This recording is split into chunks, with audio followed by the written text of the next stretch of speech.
अपनी जीत से तू किया कर बातें, अपनी जीत से तू किया कर बातें, हार से तोड़ दे सारे नाते।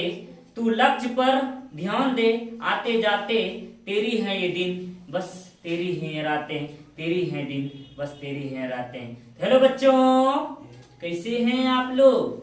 सब ठीक ठाक?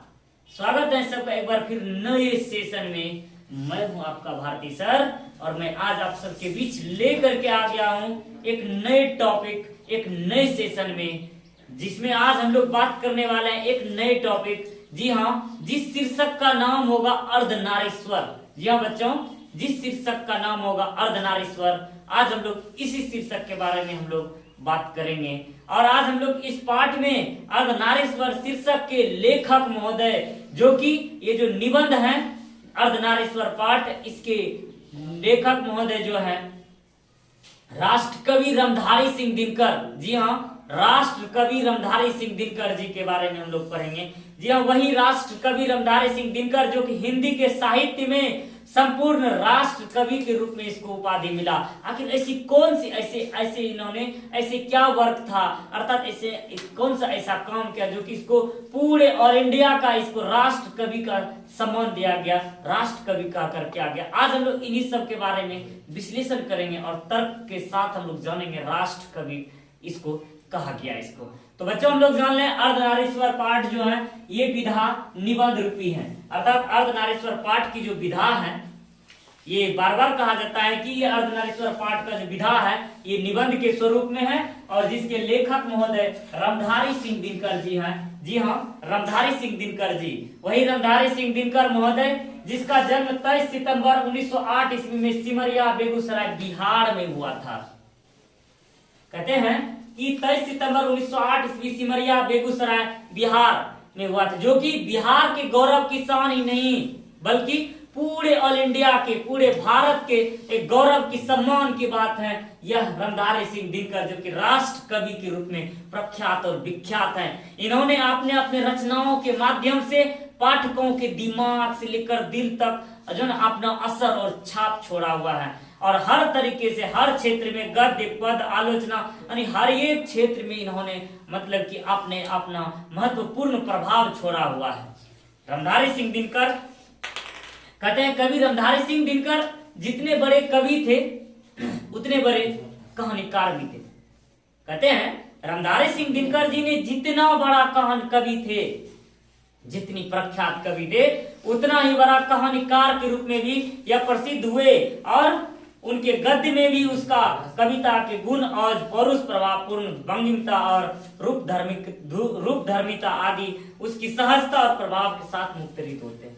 अर्थात कहने का आशय है बच्चों कि रामधारी सिंह दिनकर जी जो थे केवल इन्होंने गद्य यानी पद्य की ही रचना नहीं किया, अर्थात कविता के पद्य के रूप में इन्होंने रचना नहीं किया। ये जिस प्रकार से पद्य की रचना कवि रामधारी सिंह दिनकर जो कि राष्ट्र कवि की इसको संज्ञा दिया गया था रचना के लिए, जिस भाव से, जिस लय से, जिस प्रसंग से उन्होंने कविताओं की रचना करते हैं, ठीक उसी प्रकार से लय, वो जो रिदम है ना, वो मर्मिक, वो बातें, वो भाव, वो परिपूर्ण जो कि अपने सब कुछ समर्पण करने के पश्चात ये लिखते हैं, वो भाव इसके गद्य में भी कविता की तरह इसकी पद्य यानी इसके गद्य भी जो है ना पद्य की तरह अर्थात कविता की तरह कहानी भी इसकी एक विशेष रूप से प्रमुख रूप से जाने जाते हैं।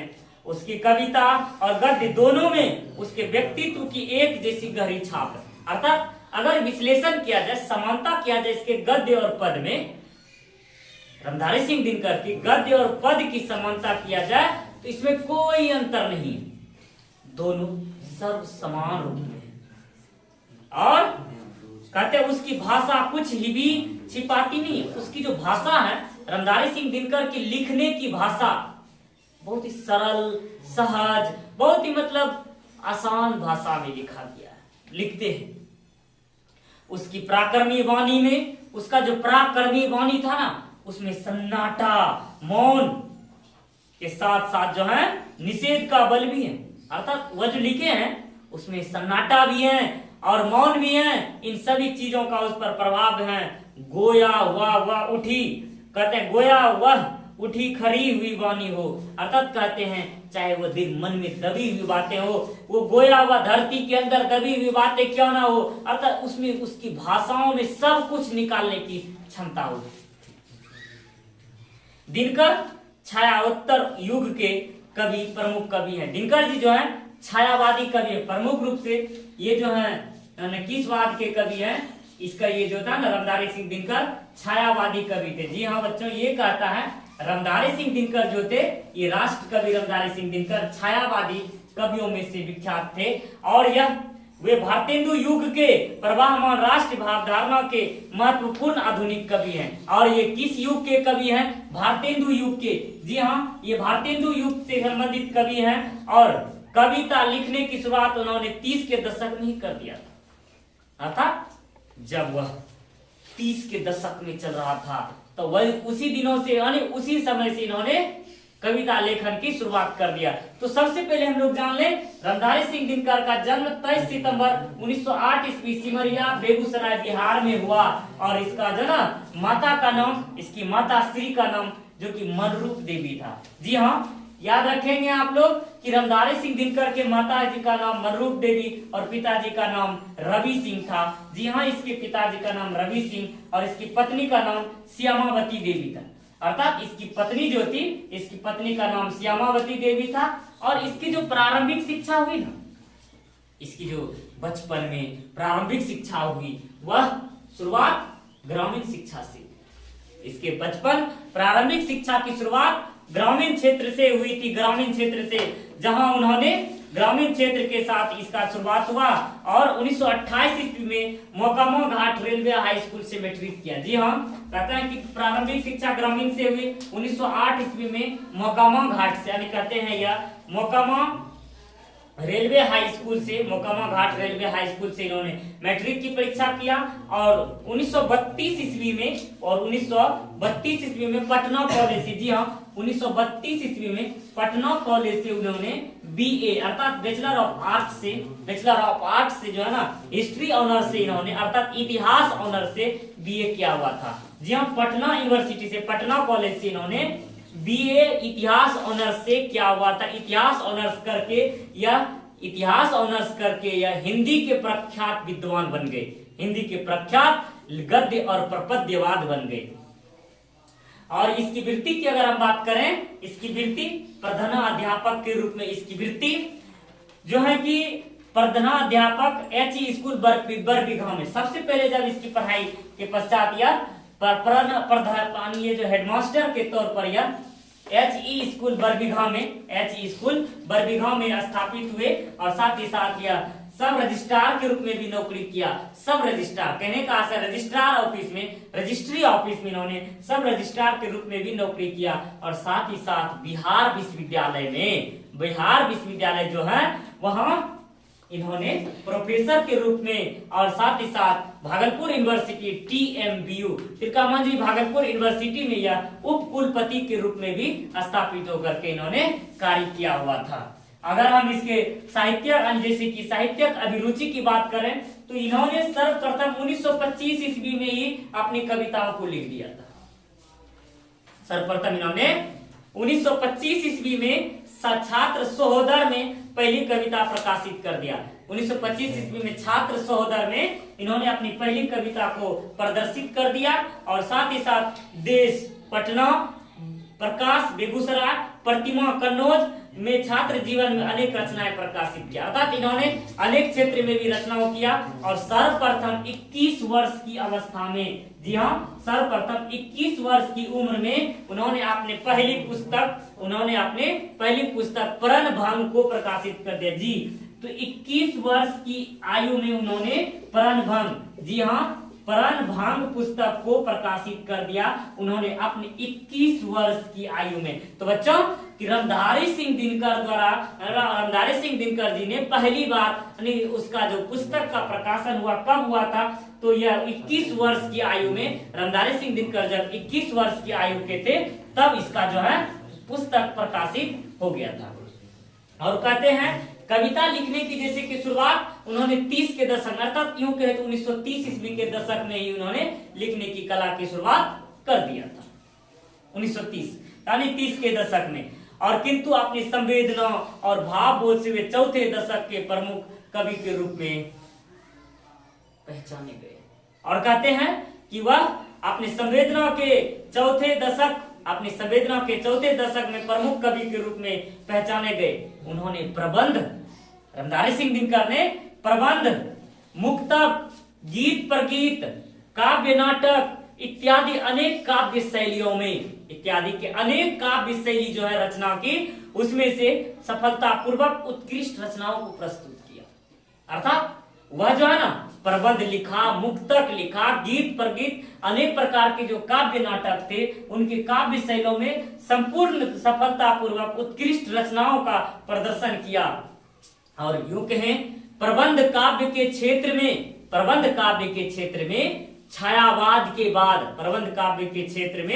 छायावाद के बाद के कवियों में से उसकी उपलब्धि सबसे अधिक और उत्कृष्ट है। कहते हैं कि प्रबंधवाद के कवि के रूप में अगर बात किया जाए कि छायावादी युग के बाद जो प्रबंधवाद के कविता हैं, इसमें से सर्वप्रथम रामधारी सिंह दिनकर का नाम महत्वपूर्ण है। वही रामधारी सिंह दिनकर राष्ट्र कवि के रूप में और भारत और पाश्चात्य साहित्य का उनका अध्ययन अनुशीलन विस्तृत एवं गंभीर है। कहते हैं कि पश्चात साहित्य का जो है उनका अध्ययन अनुशीलन विस्तृत और बहुत ही गंभीर है। उसकी छाप काव्य और गद्य दोनों पर स्थित है। इसकी जो छाप है ना, यानी प्रबंधवाद के जो कवि के जो छाप है, इसके कविता और गद्य दोनों पर संपूर्ण रूप से स्थापित है। स्वभाव रूप से गद्य पर अधिक और स्पष्ट मुखर। अगर प्रबंधवाद काव्य के रूप में कहें तो गद्य पर जो कविता का क्षेत्र है ना, इस पर विशेष रूप से गंभीर और विशेष रूप से विस्तृत रूप से इस पर किया गया है। जातीय महाकाव्य महाभारत और व्यास की कवित्व प्रतिभा का दिनकर वैभव वर्धक प्रभाव है।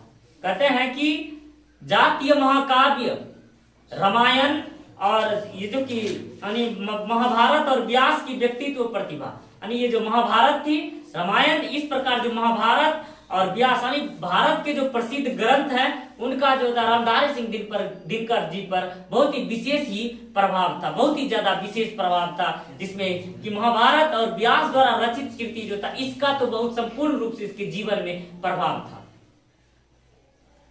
दिनकर में इतिहास और सांस्कृतिक परंपरा की गहरी चेतना। रामधारी सिंह दिनकर जी में इतिहास और सांस्कृतिक परंपरा की, हमारा जो कल्चर है, हमारी सभ्यता है, हमारी जो संस्कृति है, यूं के तो रामधारी सिंह दिनकर के रोम रोम में एक एक कण कण में बसा हुआ है। उसकी नवजागरण और चेतना उसके रोम रोम में बसा है। और सामाजिक, राजनीतिक, दर्शन और वैश्विक परिप्रेक्ष्य बोध है जो उनके साहित्य में अनेक स्तरों पर व्यक्त होता है। कहते हैं दर्शन का वैश्विक परिप्रेक्ष्य बोध है जो उनके साहित्य में अनेक स्तरों पर, उसके साहित्य में अनेक स्तरों पर व्यक्त होता है, अनेक स्तरों पर व्यक्त होता है। गद्य के क्षेत्र में, अगर हम गद्य के क्षेत्र में अब इसको देखेंगे कि इसकी गद्य के क्षेत्र में रामधारी सिंह दिनकर ने बहुत सारे उल्लेखनीय कृतियां भी दिया है। कहते गद्य के क्षेत्र में रामधारी सिंह दिनकर जी ने बहुत सारे अनेक कृतियों की भी रचना किया, अनेक कृतियों को उन्होंने प्रदर्शित किया, जो अनेक अर्थों में उसके युग की उपलब्धि भी मानी जाती है। अर्थात कहते हैं युग के तो रामधारी सिंह दिनकर के युग की उपलब्धि मानी जाती है। उसकी जो रचनाएं हैं, जैसे मानो एक युग की तरह उसकी रचनाओं का एक उपलब्धि हासिल कर दिया। उसकी रचनाओं में से थे प्रमुख काव्य कृतियों में से सर्वप्रथम जो कि 1925 ईस्वी में प्रकाशित हुआ था, वह काव्य ये उसके रूप में से काव्य कृतियों प्रणभंग 1929 ईस्वी में। जी हाँ, अर्थात सर्वप्रथम जो 21 वर्ष में जो ये जो 1929 ईस्वी में जो उन्होंने काव्य कविता छपा हुआ था पहली पुस्तक, वह 1929 ईस्वी में प्रणभंग के रूप में, प्रणभंग जो कि 1929 ईस्वी में रचना हुआ था, और साथ ही साथ उसके बाद रेणुका 1935 ईस्वी, हुंकार 1938 ईस्वी, रसवंती 1940 ईस्वी, कुरुक्षेत्र 1946 ईस्वी, रश्मिरथी 1952 ईस्वी, नील कुसुम 1954 ईस्वी, उर्वशी 1961 ईस्वी, उर्वशी जिसके लिए इसको ज्ञानपीठ पुरस्कार मिला हुआ था 1961 ईस्वी। और साथ ही साथ परशुराम की प्रतीक्षा 1963 ईस्वी, कोमलता और कवित्व 1964 ईस्वी, हारे को हरिनाम 1970 ईस्वी। अगर हम इसके लिस्ट को अगर देखें तो बहुत सारा होता है, तो इनमें से आप महत्वपूर्ण प्रश्नों को याद रखेंगे। ये प्रश्न अक्सर करके परीक्षा में बार बार आते हैं, अर्थात इसकी रचनाओं में से कि इसमें किसकी क्या रचना है, इस चीज के बारे में इसमें जो होते हैं बहुत आती है। इसी में जैसे कि हमने जाना, अब इसके प्रमुख गद्य कृतियों के बारे में अगर बात करें, मिट्टी की ओर अर्धनारीश्वर, मिट्टी की ओर 1946 ईस्वी में रचना हुई, और अर्धनारीश्वर जिस पाठ के बारे में हम लोग बात कर रहे हैं 1952 ईस्वी में इसकी रचना हुई, 1952 ईस्वी। संस्कृति के 4 अध्याय, जी हाँ, संस्कृति के 4 अध्याय जो कि 1956 ईस्वी में प्रकाशित हुआ, और जिस रचना के लिए इसको साहित्य अकादमी पुरस्कार मिला, ये 1956 में प्रकाशित हुई यह संस्कृति के 4 अध्याय, जिस कृति के लिए इसको साहित्य अकादमी पुरस्कार भी मिला हुआ। और साथ ही साथ उसके बाद काव्य की भूमिका 1958 ईस्वी में, काव्य की भूमिका 1958 ईस्वी, और व्हाट पीपल 1961 ईस्वी में, और शुद्ध कविता की खोज 1966 ईस्वी में, और दिनकर की डायरी 1973 ईस्वी में प्रकाशित हुआ था। 1973 ईस्वी में प्रकाशित हुआ था दिनकर जी की डायरी, जो सबसे अंतिम क्षण में दिनकर जी की डायरी जो 1973 ईस्वी में प्रकाशित हुआ था। और इसके पुरस्कार और सम्मान के बारे में हमने बात किया, तो ये जो साहित्य अकादमी पुरस्कार इसको मिला हुआ था, तो यह मिला हुआ था उसको संस्कृति के 4 अध्याय। अगर आप दिमाग में इसको सेटअप कर लें तो कहते हैं कि रामधारी सिंह दिनकर जी को किस कृति के लिए इसको पुरस्कार, साहित्य अकादमी पुरस्कार मिला हुआ था, उसको संस्कृति के 4 अध्याय, जो कि 1956 ईस्वी में, संस्कृति के 4 अध्याय 1956 ईस्वी में प्रकाशित हुआ था। इसी के लिए इसको साहित्य अकादमी पुरस्कार से सम्मानित किया गया था। ज्ञानपीठ पुरस्कार, अब कहते हैं दिनकर जी को किस कृति के लिए ज्ञानपीठ पुरस्कार मिला हुआ था, इसको उर्वशी के लिए, उर्वशी की जब इन्होंने रचना किया था, उर्वशी के लिए इसको ज्ञानपीठ पुरस्कार मिला हुआ था, जो कि उर्वशी 1961 ईस्वी में लिखा गया था। अर्थात ये आपको साहित्य अकादमी 1956 में मिला था, और इसको ये ज्ञानपीठ पुरस्कार 1961 में मिला हुआ था। पद्म भूषण, साथ ही साथ इसको भारत में जो सम्मान दिया जाता है, इसको सर्वोच्च सम्मान के रूप में पद्म भूषण सम्मान, सर्वोच्च सम्मान के रूप में इसको, और साथ ही साथ अन्य अलंकरण भी दिया। इसके साथ ही साथ इस सम्मान के अलावे इसको बहुत सारे अलंकरण इसको दिया गया, बहुत सारे रचनाओं का अलंकरण इसको दिया गया, और सबसे बढ़कर इसको पूरे भारत में राष्ट्र कवि की संज्ञा दी गई, राष्ट्र कवि की संज्ञा दी गई, राष्ट्र कवि। ऐसा इसलिए कि इसकी भाषा की शैली, अब आप सबके मन में रामधारी सिंह दिनकर को राष्ट्र कवि की संज्ञा क्यों दी गई, इसकी भाषा शैली, इसकी रचना शैली इस प्रकार से विशिष्ट थी, और जैसे कि इसके गद्य और पद्य दोनों में इतनी समानता थी कि दोनों में पता ही नहीं चलता कि गद्य और पद्य में डिफरेंशिएशन क्या, यानी अंतर क्या है। अर्थात दोनों में इसमें संपूर्ण भाव से, एकत्रित भाव से इसमें रोम रोम पिरो करके माला बनाया हुआ था, जिस कारण से इसे राष्ट्र कवि की संज्ञा, मतलब राष्ट्र कवि की संज्ञा की उपाधि इसको दिया गया। और 1973 ईस्वी में जब इसका अंतिम, अर्थात दिनकर जी की डायरी के नाम से प्रकाशन हुआ, और कहते हैं इसमें कि उसके गद्य में, इसके जो गद्य लिखा था उसकी विषय वस्तु, उसके लिखने का जो विषय वस्तु था, शैली था, उसकी विधा था, गद्य रूप में जो था ना, दृष्टि के पर्याप्त वैविध्य, गद्य रूप में इसके दृष्टि का जो था बहुत ही पर्याप्त वैविध्य है, और सामान्य रूप से उसका साहित्य, और सामान्यतः उसका साहित्य, विशेषकर गद्य साहित्य, जो सामान्य तौर पर उसका जो था गद्य साहित्य, साहित्य संबोधित साहित्य है और लेखक जानता है कि वह किनके लिए लिख रहा है। लेखक अर्थात जब लिखता था वह जानता था कि वह किनके लिए लिख रहा है, उसकी रचनाएं उस तक मनचाहे रूप से संप्रेषित हो जाती है, होती है। कहते हैं कि वह जो था ना विशेष रूप से साहित्यक, विशेष रूप से गद्य साहित्य संबोधित साहित्य था। जैसे मानो कि वह लिख रहा हो, जब वो लिखता था जैसे मानो किसी को प्रत्यक्ष रूप से कुछ बता रहा हो, प्रत्यक्ष रूप से अपना अनुभव पेश कर रहा हो, अपना मर्म पेश कर रहा हो, यूं इस प्रकार से वह लिखा करता था जैसे कि प्रत्यक्ष रूप से हो रहा हो। और इस तरह से वह फिर जानता था वह किसके लिए लिख रहा है, वह किसके लिए लिख रहा है, इसका बहुत ही ज्यादा उसको ध्यान रहता था। और स्वभाव रूप से दिनकर जी के साहित्य में प्रत्यक्षता और बहुत ही गर्माहट है। दिनकर जी की प्रत्यक्षता और भारी रूप से उसमें से गर्माहट दिया हुआ है। और इस प्रकार से दिनकर जी का जब अंतिम प्रकाशन हुआ 1973 ईस्वी में, तब उसके बाद इसकी निधन अर्थात इसका मृत्यु जो हुआ 24 अप्रैल 1974 ईस्वी को हो गया। 24 अप्रैल 1974 ईस्वी को इसका मृत्यु हुआ।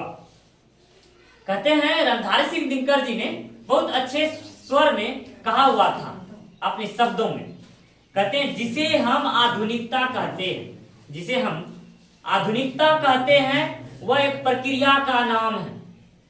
इन्होंने कहा था कि जिसे हम आधुनिकता कहते हैं वह एक प्रक्रिया का नाम है। यह प्रक्रिया अंधविश्वास से बाहर निकलने की प्रक्रिया, और वह प्रक्रिया जो है इस संसार के अंधविश्वास से निकलने की बाहर निकलने की एक प्रक्रिया है। यह प्रक्रिया नैतिकता में उदार बरतने की प्रतिक्रिया है। कहते हैं यह प्रतिक्रिया जो है नैतिकता, नीति के साथ जो कार्य होता है उसमें उदारता बरतने की प्रक्रिया है। यह प्रक्रिया बुद्धिवादी बनने की प्रक्रिया है।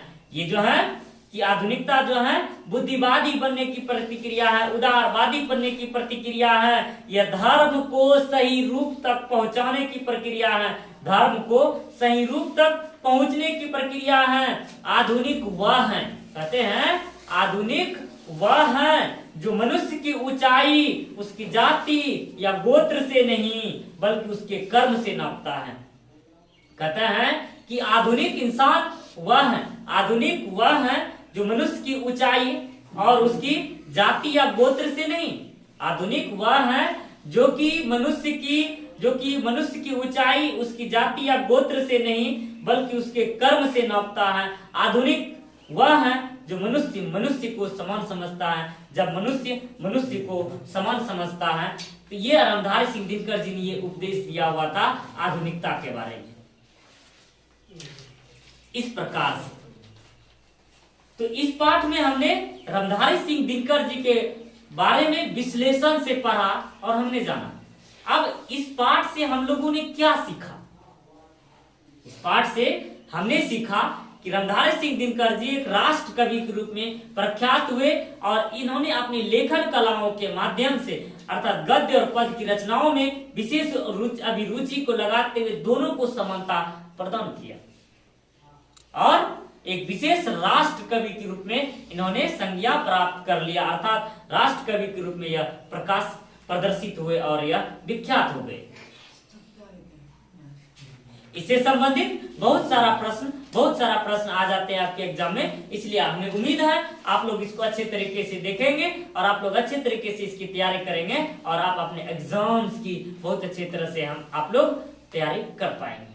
तो आज की क्लास में हम लोग इतना ही, फिर मिलेंगे अगले नेक्स्ट क्लास में। तब तक के लिए जय हिंद, जय भारत, बेस्ट ऑफ लक।